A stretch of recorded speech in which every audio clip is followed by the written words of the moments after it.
Good morning student. આજે chapter 2 આગળ start કરીએ છીએ. લગભગ બે એક લેક્ચરનું કામ બાકી છે અને ચેપ્ટર 2 પૂર્ણ. ચેપ્ટર 2 પૂર્ણ થાય ત્યારબાદ આપણે જેડબલઈ ના લેક્ચર સ્ટાર્ટ કરીશું. બરાબર છે. ચેપ્ટર 2 ની અંદર ખાસ મહત્વનું વિધેય સમજજો. અગાઉ પણ કહી ચૂક્યો છું, વિધેયને ખાસ પ્રાયોરિટી આપજો. અને બીજો એક અગત્યનો ટોપિક અહીંયા આગળ આવી ગયો એ આજે આવશે કે પ્રદેશ અને વિસ્તાર શોધવાનો. ઘણા દાખલા ગણ્યા જેની અંદર આપણે વિસ્તાર ખૂબ સરળતાથી મળતો હતો, કારણ કે એની અંદર ક્રમિક જોડીઓ આપણને મળતી હતી.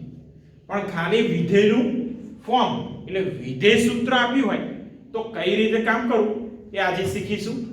આપણે છેલ્લે વિધેયોને બૈજિક ક્રિયાઓ આપણે ભણ્યા હતા, એટલે બે વિધેયનો સરવાળો, બાદબાકી, ગુણાકાર, ભાગાકાર અને અદિશ વડે ગુણાકાર આ બધી ચર્ચા કરી ચૂક્યા હતા.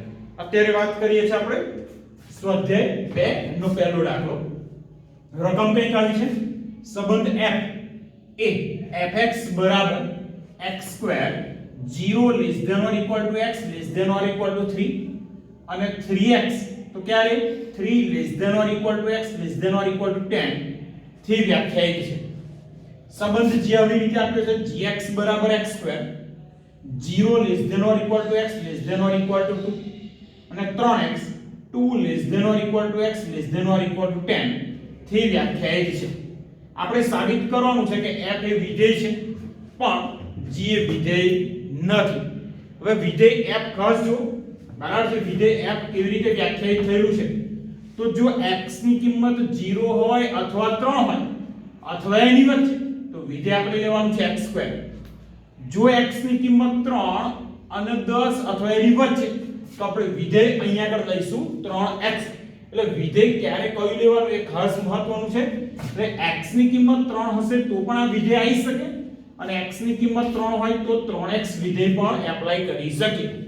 બરાબર છે. સેમ એવી રીતે gx વિધેય જો x ની કિંમત 0 2 અને 0 અને 2 ની વચ્ચે તો વિધેય આવશે x2. 2 અને 10 અથવા 2 અને 10 ની વચ્ચે x ની કિંમત તો વિધેય આવશે 3x. મતલબ x ની કિંમત 2 તો વિધેય x2, x ની કિંમત 2 તો વિધેય 3x પણ લઈ શકે. વિધેયની વ્યાખ્યા એવું કે છે કે વિધેય ક્યારે થાય બરાબર છે તો પ્રદેશનો કોઈ ઘટક નું પ્રતિબિંબ અનન્ય મળવું જોઈએ. જો પ્રતિબિંબ અનન્ય ના મળે તો એને વિધેય કહેવાય નહીં. ચાલો અહીંયા આગળ આપણે વાત કરીએ. હવે અહીંયા આગળ વિધેય માટે આપણે કયા બિંદુ માટે ચર્ચા કરવી પડે તો જે બિંદુએ વિધેય બે વખત વ્યાખ્યાયિત થયું છે, જેમ કે f વિધેયની વાત કરું તો x બરાબર 3 તો વિધેય x2 છે, x બરાબર 3 તો વિધેય 3x છે. મતલબ જો x ની કિંમત 3 હોય તો વિધેય માટેની બે શક્યતાઓ છે તો આપણે x બરાબર 3 માટે ચર્ચા કરવી પડે. બરાબર છે. તો હવે x બરાબર 3 માટે ચર્ચા કરું તો પહેલા વિધેય f ની વાત કરીએ. વિધેય f માટે બરાબર છે તો f of 3 ચાલો f of 3 એટલે x ની કિંમત 3 તો x ની કિંમત 3 તો આપણી જોડે વિધેય છે x2 પણ x ની કિંમત 3 તો અહીંયા આગળ થયા 3 નો વર્ગ બરાબર 9 તથા જે બીજું આપ્યું છે એની વાત કરી લઈએ તો f of 3 બરાબર 3 ગુણ્યા x ની કિંમત અહીંયા આગળ 3 જ છે તો 3 ગુણ્યા 3 બરાબર 9. મતલબ મેં શું કર્યું x બરાબર 3 તો બંને શક્યતાઓ છે તો બંને શક્યતાઓ માટે આપણે આન્સર શોધ્યો. તો એનો મતલબ f of 3 પહેલા સૂત્રથી ગણી 9 મળ્યા, બીજા સૂત્રથી ગણી તો પણ 9 મળ્યા. મતલબ f વિધેયમાં 3 નું પ્રતિબિંબ 9 એકલું છે, અનન્ય છે. તો અહીંયા લખો તો therefore 3 નું અનન્ય પ્રતિબિંબ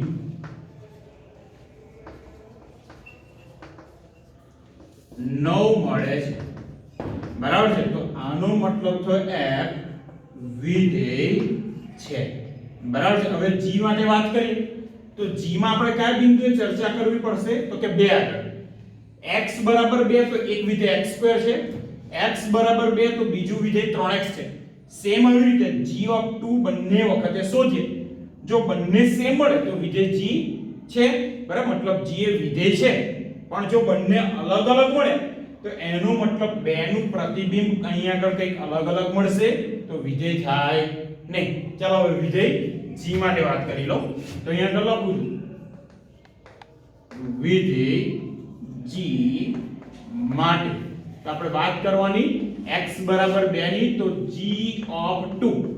ચાલો પહેલા સૂત્રની મદદથી શોધીએ g of 2 તો અહીંયા આગળ x2 છે તો અહીંયા આગળ 2 નો વર્ગ મળી ગયો 4 કારણ કે x ની જગ્યાએ અહીંયા 2 હતા અને 4 લખ્યા છે તથા હવે આગળ લખું છું g of 2 બીજા સૂત્રનો ઉપયોગ કરીએ તો x ની કિંમત 2 તો બીજું સૂત્ર છે 3x તો અહીંયા આગળ લખીએ 3 ગુણ્યા x એટલે 2 6 જો અહીંયા આગળ ખાસ પહેલા સૂત્રમાં x બરાબર 2 લીધા તો g of 2 મળ્યા 4 બીજા સૂત્રમાં x બરાબર 2 લીધા તો g of 2 મળ્યા 6 મતલબ અહીંયા આગળ 2 નું પ્રતિબિંબ 4 અને 6 મળે છે જે અનન્ય નથી તો અહીંયા આગળ આપણે લખીએ તો therefore 2 નું પ્રતિબિંબ 4 અને 6 મળે છે જે અનન્ય નથી તો therefore g એ વિધેય નથી.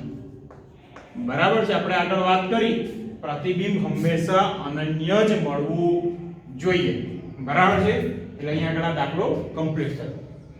હવે ખાસ ધ્યાન રાખજો સ્વાધ્યાય 2.3 નો એક જ દાખલો બાકી છે અને દાખલો છે બીજો. નીચેના વિધેયના પ્રદેશ અને વિસ્તાર બંને શોધવાના છે. ખાસ ધ્યાન રાખજો બહુ સારો દાખલો છે. કદાચ એક વખત ખબર ના પડે તો વિડિયો બીજી વાર જોજો, બીજી વાર ખબર ના પડે તો ત્રીજી વાર જોજો. બરાબર છે. ખબર ના પડે તો વિડિયો એક કરતા વધારે વખત જોઈ શકો. બરાબર. સમજવાનો સંપૂર્ણ પ્રયાસ કરો.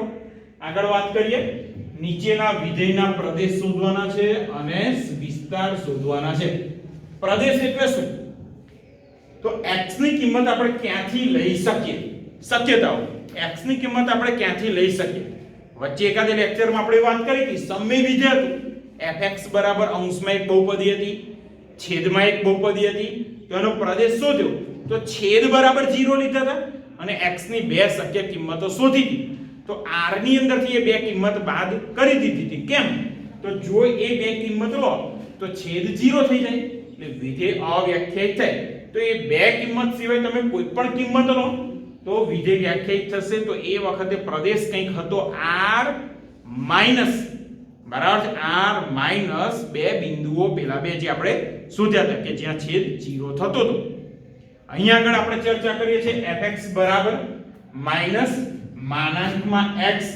હવે અહીંયા આગળ ધ્યાન રાખો અહીંયા આગળ સૌપ્રથમ પહેલો આપણે એવું વિચારો x ની કિંમત જો r માં હોય તો શું? હવે આપણે માનાંક વિધેય જાણીએ જ છે.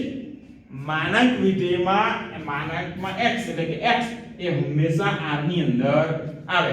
માનાંક વિધેય આપણને ખબર જ છે કે x એ ક્યાંથી લેવાનો? r માંથી. તો હવે માનાંક વિધેય માટે x belongs to r છેદ હવે x belongs to r છે તો એનો મતલબ x ની કિંમત તમે r માંથી કોઈ પણ લઈ શકો. તો અહીં આગળ વિધેય f નો પ્રદેશ અહીંયા બહુ સરળ છે. વિધેય f no Pradesh domain of f બરાબર r થશે. બરાબર છે. ડોમેઇન ઓફ f બરાબર r. ચાલો આ તો એકદમ સહેલું છે. હવે વિસ્તારની વાત કરીએ. હવે આપણે જાણીએ છીએ કે કોઈ પણ સંખ્યાનો માનાંક લો તો એ કેવું મળે? 0 અથવા ધન. ફરી કોઈ પણ સંખ્યા હોય એનું માનાંક લો તો એ હંમેશા 0 અથવા 0 કરતા મોટો મળે. તો અહીંયા આગળ જોજો ખાસ.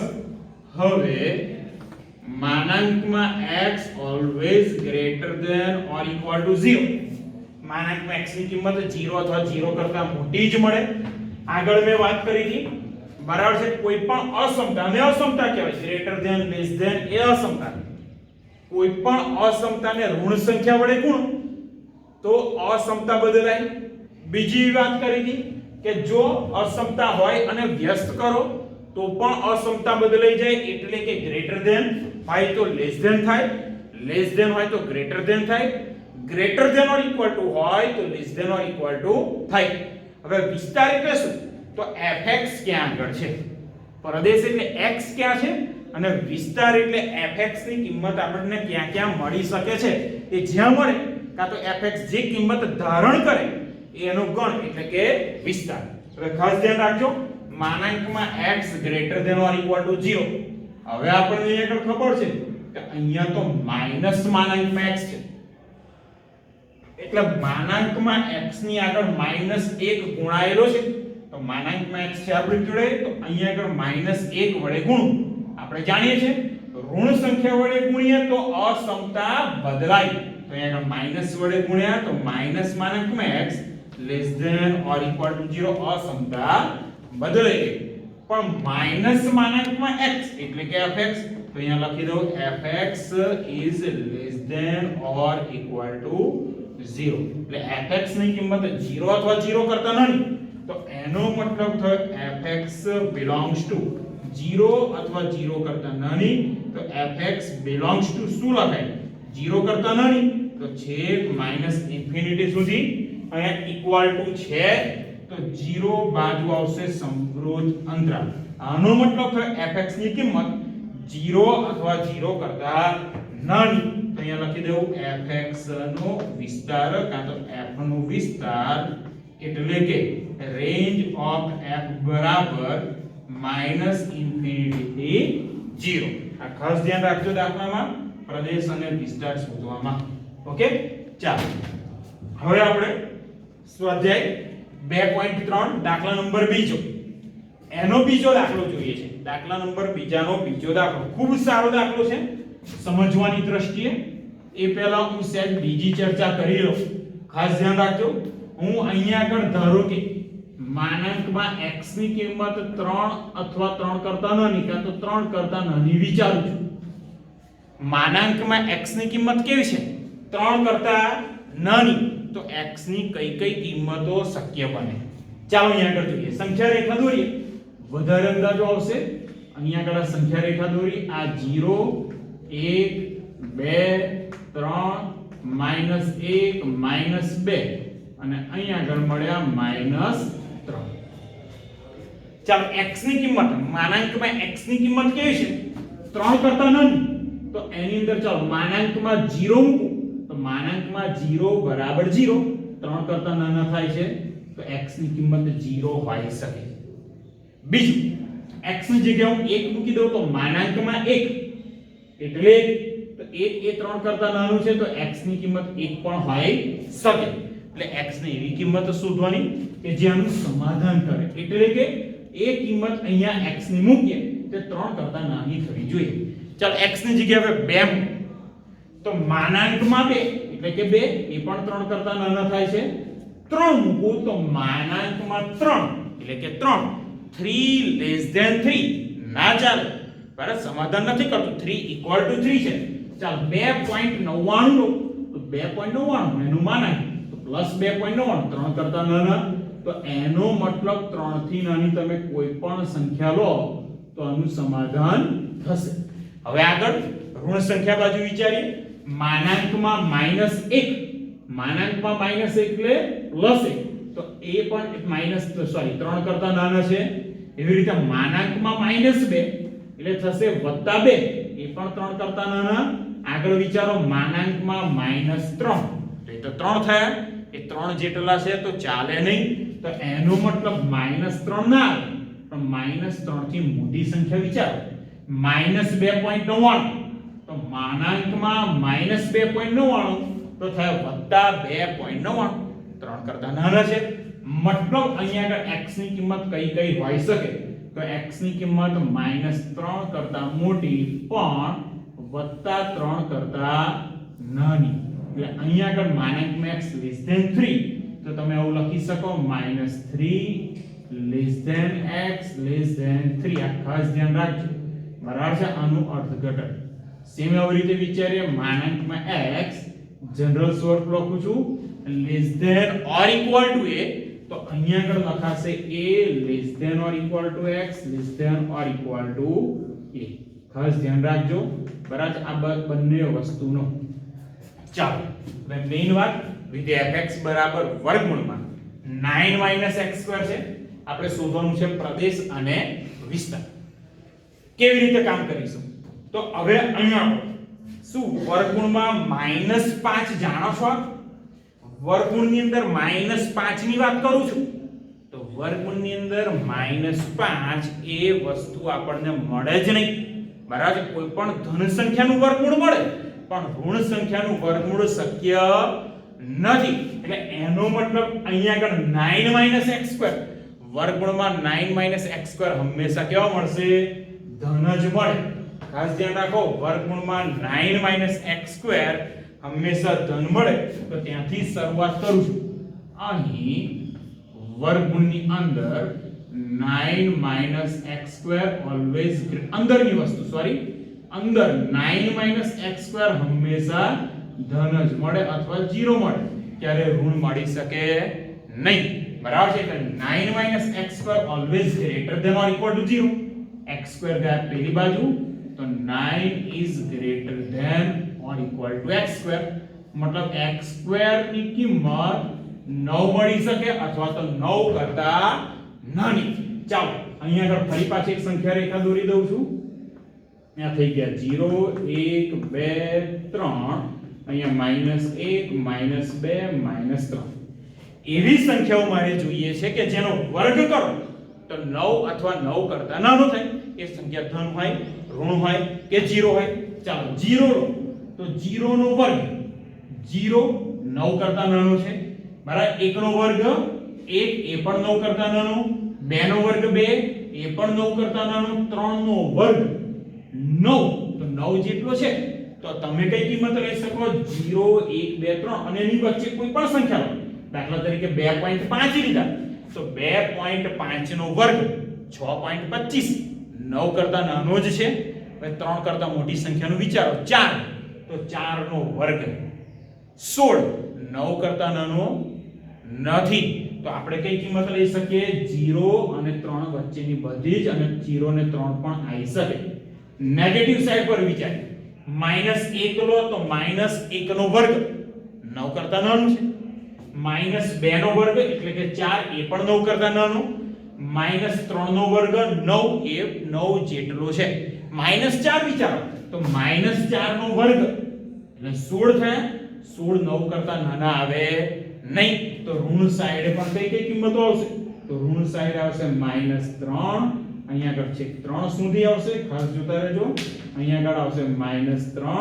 અહીંયા 3 અને એની વચ્ચેની બધી જ કિંમતો. બીજું અર્થઘટન અહીંયા આગળ લખ્યું છે x2 ≤ 9. આનો મતલબ બંને બાજુ વર્ગમૂળ લો તો માનાંકમાં x ≤ 3. તો માનાંકમાં x ≤ 3 તો આના પ્રમાણે આપણે અહીંયા સોરી માઈનસ આવશે. આના પ્રમાણે આપણે લખી શકીએ -3 ≤ x ≤ 3. એટલે x ની કિંમત કઈ મળે તો કે -3 હોઈ શકે 3 હોઈ શકે અને એની વચ્ચેની કિંમતો હોઈ શકે. જોતા રહેજો. તો therefore x ની કિંમતો મળી ગઈ. તો f નો પ્રદેશ બરાબર ડોમેઇન ઓફ f લખી શકાય સમવૃત્ત અંતરાલ -3 થી 3. ખાસ ધ્યાન રાખજો સમવૃત્ત અંતરાલ -3 થી 3. બરાબર છે? હવે આપણે વિસ્તારની વાત કરવાની છે. વિસ્તાર માટે આપણે આ તો ખબર પડી ગઈ કે x ની કિંમત -3 થી 3 છે. x ની કિંમત આપણને ખબર પડી ગઈ. વિસ્તાર એટલે શું?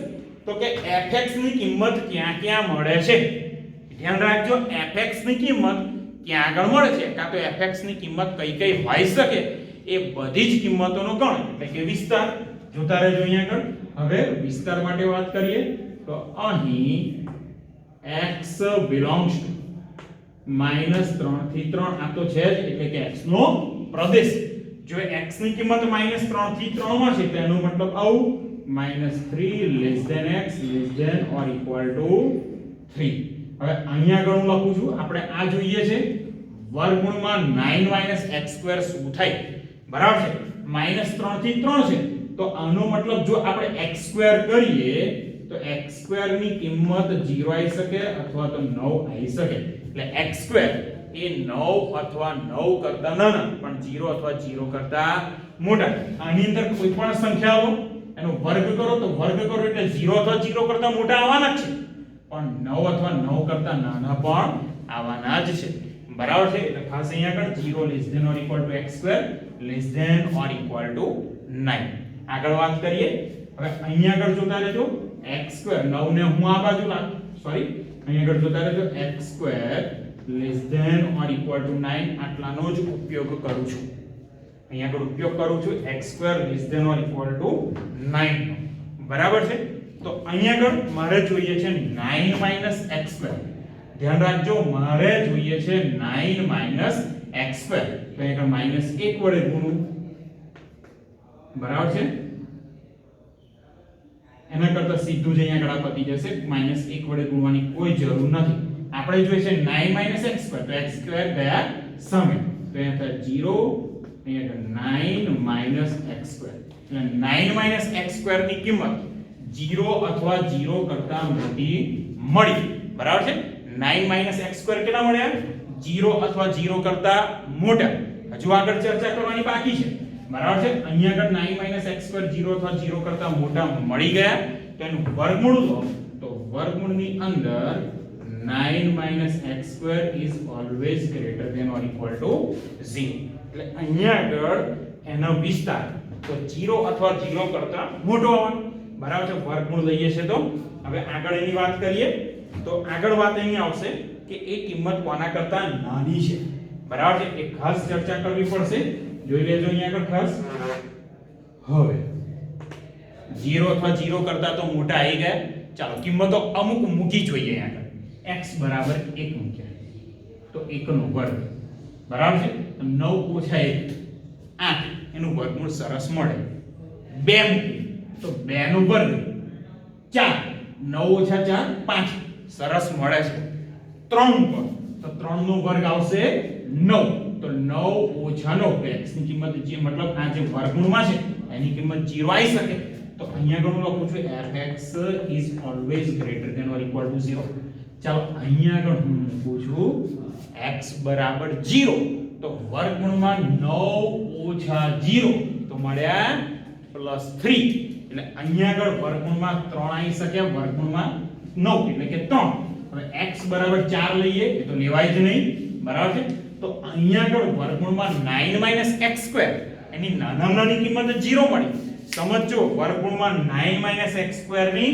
નાનામાં નાની કિંમત 0 મળી આપણે વાત કરવાની છે હવે મહત્તમ કિંમતની તો મોટા મોટી કિંમત કઈ મળે તો એક લોજિકલ છે ચાલો અહીંયા આગળ x ની બધી કિંમતો મૂકું ફરી વાત કરું છું અહીંયા આગળ 0 લઈએ તો વર્ગમૂળમાં 9 એટલે કે 3 1 લેશો વર્ગમૂળમાં 9 - 1 8 2 લેશો વર્ગમૂળમાં 9 - 4 એટલે કે 5 તો વર્ગમૂળમાં 9 એ સૌથી મહત્તમ કહેવાય એટલે કે અહીંયા આગળ આની મહત્તમ વેલ્યુ કેટલી મળશે +3 ખાસ ધ્યાન રાખજો વર્ગમૂળમાં 9 - x² ની મહત્તમ કિંમત મળે 3 અથવા 3 કરતા નાની બરાબર x ની અલગ અલગ કિંમત આમાંથી મૂકી દઉં છું તો અહીં વર્ગમૂળમાં 9 - x² 3 અથવા 3 કરતા નાના મળે 0 કરતા મોટા તો છે તો અહીંયા લખો fx is less than or equal to 3 તો આનો મતલબ થયો fx ની કિંમત 0 કરતા મોટી પણ 3 કરતા નાની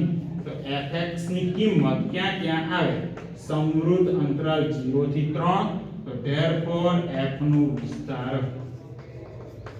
નો વિસ્તાર બરાબર રેન્જ ઓફ f બરાબર સમૃદ્ધ અંતરાલ 0 થી 3 બરાબર છે દાખલો અહીંયા આગળ કમ્પ્લીટ થયો આ દાખલાને ખાસ ધ્યાન રાખજો ઓકે